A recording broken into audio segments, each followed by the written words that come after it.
WeShare Bonaire is een social media platform. Dat door middel van hele mooie foto's en video's Bonaire als toeristische bestemming promoot. We zijn in januari begonnen eigenlijk met een Facebookpagina en de eerste website. En we hebben in de afgelopen 10 maanden alleen al op Facebook 40.000 volgers gekregen. Dus ja, de combinatie van branded content en non-branded, dus niet commercieel en commercieel, het blijkt gewoon heel goed te werken.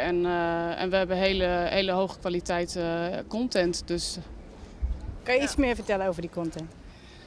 Ja, we maken foto's en video's voor klanten op Bonaire.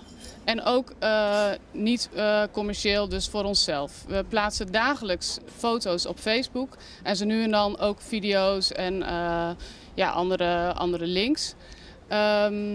Die dagelijkse continuïteit is denk ik heel belangrijk. Want de volgers die weten dus dat er elke dag een prachtige foto opkomt.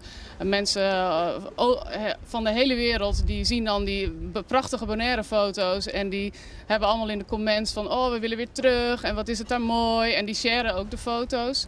Dus daarmee hebben we gewoon al heel snel een sneeuwbaleffect. Doordat er ook zoveel interactie is op de Facebookpagina. Dat is ook heel belangrijk. Ja. En ik denk dat vanaf het begin ook heel belangrijk is geweest dat het deelaspect, dat eigenlijk bovenaan staat. Dus het is WeShare Bonaire. En wij hebben het eigenlijk vanaf het begin zo gezien. Wij wonen op Bonaire. Wij delen het mooie eiland met alle inwoners. En we willen het ook delen met de wereld en we delen het ook met toeristen. En het delen staat natuurlijk ook voor de social media, waarop we ook aanmoedigen dat alles wordt gedeeld. En vandaar WeShare Bonaire. Kort samengevat maken wij foto's en video's voor onze klanten. En de klanten krijgen direct een enorm platform erbij met een heel groot bereik. Dus dat is een hele unieke combinatie en echt een bijzondere kracht van WeShare Bonaire. Er zijn weken bij dat wij tot 1 miljoen mensen bereiken met het totaal van posts van die week. Dat heeft er dan, de ene week heb je natuurlijk meer dan de andere als je net een hele aantrekkelijke video hebt gepubliceerd. Maar ja, dat is een enorme sneeuwbaleffect omdat mensen dus dat gaan delen. En, dus dat is denk ik uniek om daaraan mee te kunnen werken. Kan je iets vertellen over jullie team? Ja, nou, het team bestaat uit Jan Lokhorst, Jan Wachtmeester en ikzelf.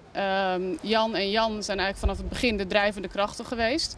En ook de creatieve geesten in die zin dat zij verantwoordelijk zijn voor de fantastische content. En als je dat niet hebt, dan kun je heel veel dingen willen of likes kunnen vergaren op Facebook. Maar als je die content niet hebt die mensen willen zien, dan ben je nergens. Dus wat dat betreft een hele belangrijke rol voor hun allebei. En ik ben dan betrokken als communicatieconsultant en doe planning, productie en communicatiewerkzaamheden voor WeShare Bonaire.